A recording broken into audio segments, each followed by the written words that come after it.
Welcome, gentlemen. This is the National Championship Short Track for Expert Men 30 and up. This is your pre-race instructions. That clock above you will be running to about 20 minutes. When we get near 20 minutes, we shut the clock off. We'll tell you 3 laps to go, 2 laps to go, and then at 1 to go, we'll be ringing the bell and you'll hear us screaming and hollering. If you are a rider who is out of contention and about to be lapped, you'll be asked to exit the course. Riders, you have a little bit less than 2 minutes.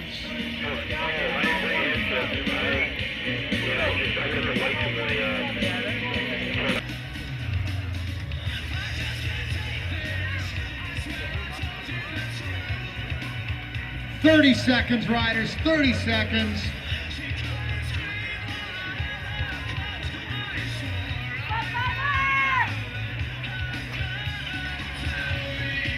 "15 seconds. Expert Men's 30 plus short track national championship at the line. Go! They are on course. They are 0 to 60 already on course. The Expert Men 30 and up. Here come the hounds. Release the hounds right now up on the front. Looks to be a rider. That's our PVC rider out of Portland, Delaware Club out of Maine. Maine rider right there up on the front. Second wheel is going to be Jensen from Connecticut. Mike Heaves off to a good start. And CVC rider Ferguson, 5th wheel. Already strung out all over the hillside here at Mt.Snow. And as you said, it is a lead bunch of hound dogs charging into what may be the hardest little corner on this thing. The front wheel is like, do I want to be here or not? I don't know, but he's got a good spot. And then you've got up there, it's Jensen. Then further back, it's Heaves got a good ride. Now, Ferguson slips back to 6th wheel. More riders moving up, trains moving up, trains moving back. Yeah, trying to catch that wheel in front of you and hope it's a good wheel to get on, because they have just done lap number 1. Very condensed right there. Jeff Frost noticing that it's still anybody's race. And I just saw dust for the first time since I arrived here at Mt.Snow. Right. 30 and up national championship short track presented by X-Fusion Performance Suspension. We thank Alex Wheeler. Boy, that guy has been busy this weekend, climbing up on podiums, writing big dollar checks. Look at this, change in the front right now. Specialized brings its flag forward, and that rider came from way back. So what you get is you get that bunch tactics where all of a sudden it slows down for a second, and a guy can come from 10th wheel and just go firing right off the front. Yeah, that's what he did. He's very, very smooth down these little descents. Well, I'm opening up a gap, and I feel good doing it. That's Les Dixon going through right there, right out of North Carolina. Dixon, look at Dixon just plowing on that big gear. He is just leaning on it like a diesel. He is up there, just putting all the coal into the engine right there. As they head out on lap number 2, I want to remind everybody that we are going to get underway with the qualifying run for our professional ladies on the downhill. Allison Dunlap will impart a little bit of knowledge. She's a nice gal.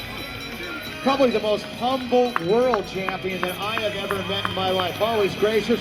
Wow, look at the job Dixon is doing. This guy has gone off the front, and he is opening up, well, about a 25 bike.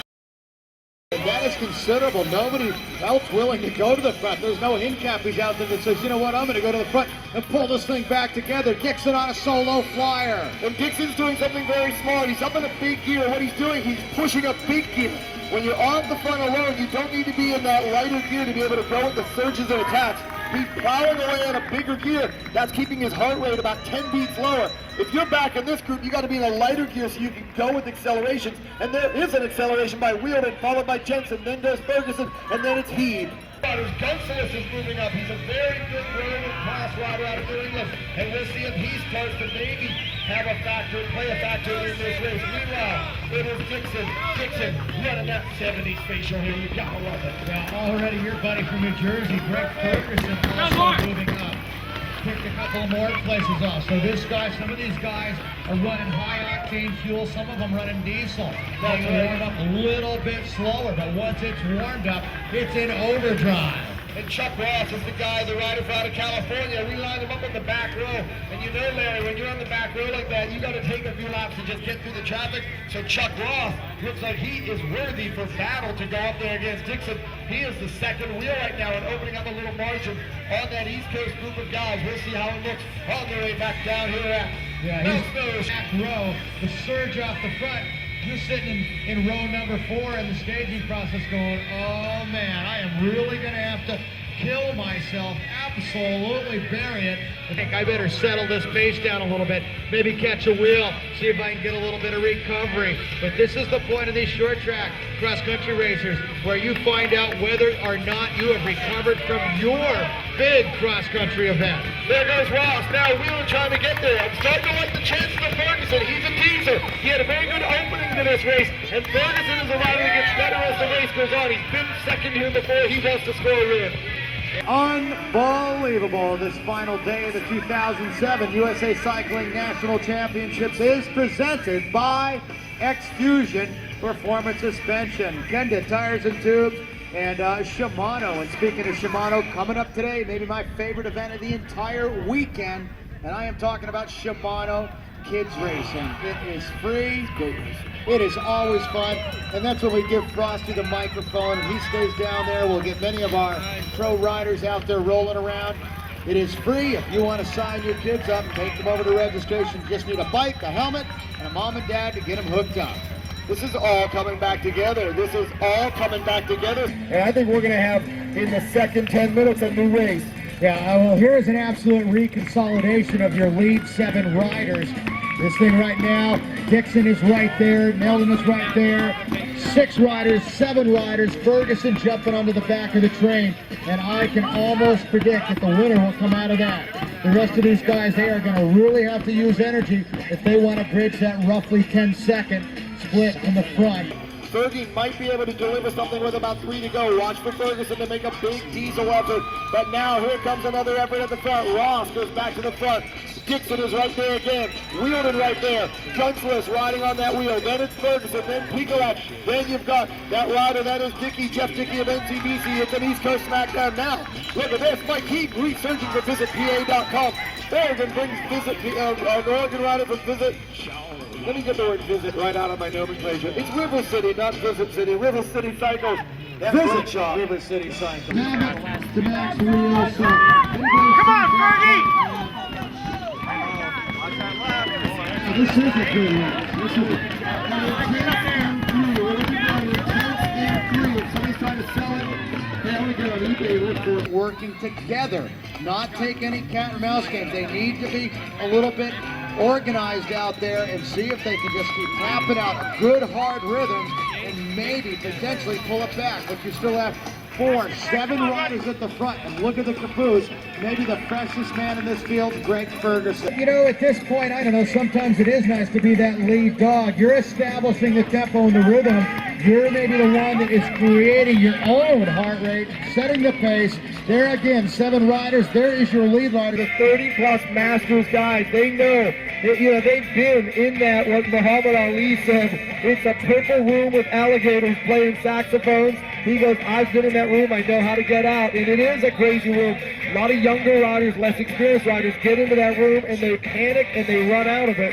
A guy like Ferguson's comfortable in that. He's decorated in that room. He knows what it's like. He knows what the windows and the doors are, and he's comfortable. And these guys, this is a great race, Larry. Look at this. A purple room with alligators playing saxophones. There's going to be 8 now in that lead group, not what you want. Mike, look at them right now. They're soft pedaling right now. That's going to let a rider get back in there. Yeah, these guys are going to their water bottles. As we said, the dust begins to wreak havoc. These guys are getting dust in their eyes, especially sitting right on the wheels.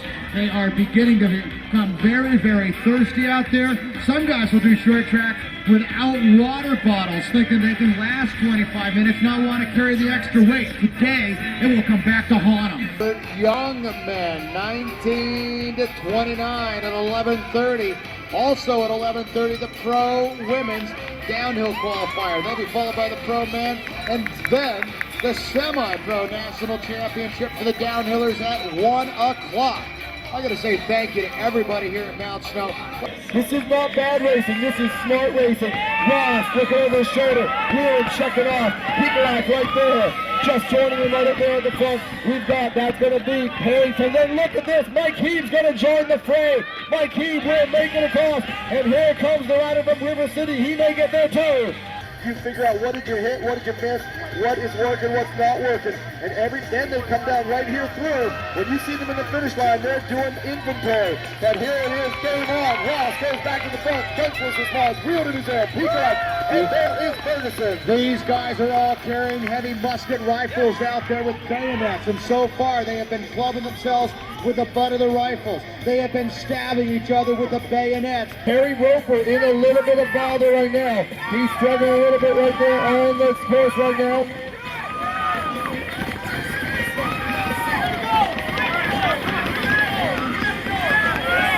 Well, Ross is off the front, and then it's a bike barn rider out of Massachusetts.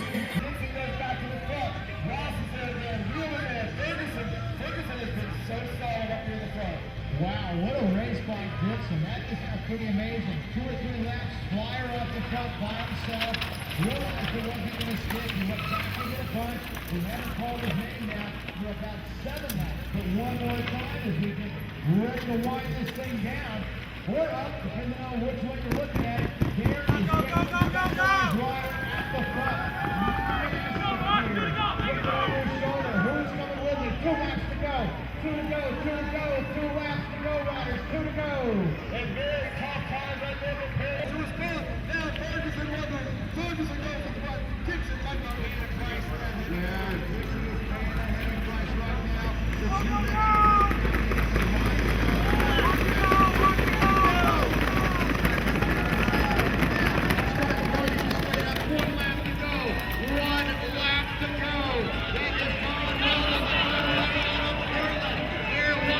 There goes Dixon. Dixon says, I'm not going to let him go. He tags on the back. Dunkless is right there. Peacock is there. NCDC rider is Nicky. Oh my goodness, this is going to be a shootout. Mike Heath ran wide to get there. Then he got there just in time for the house to collapse. Oh man, that house is on fire and he went down with it.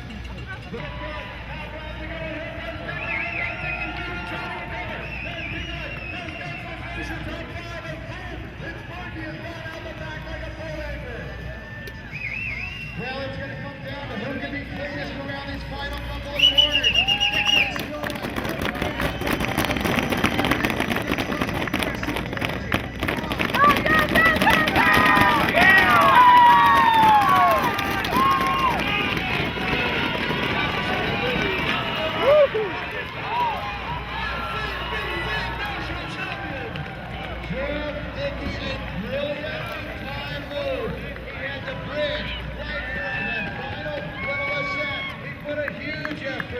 Where he found the magic in his legs, I have no idea.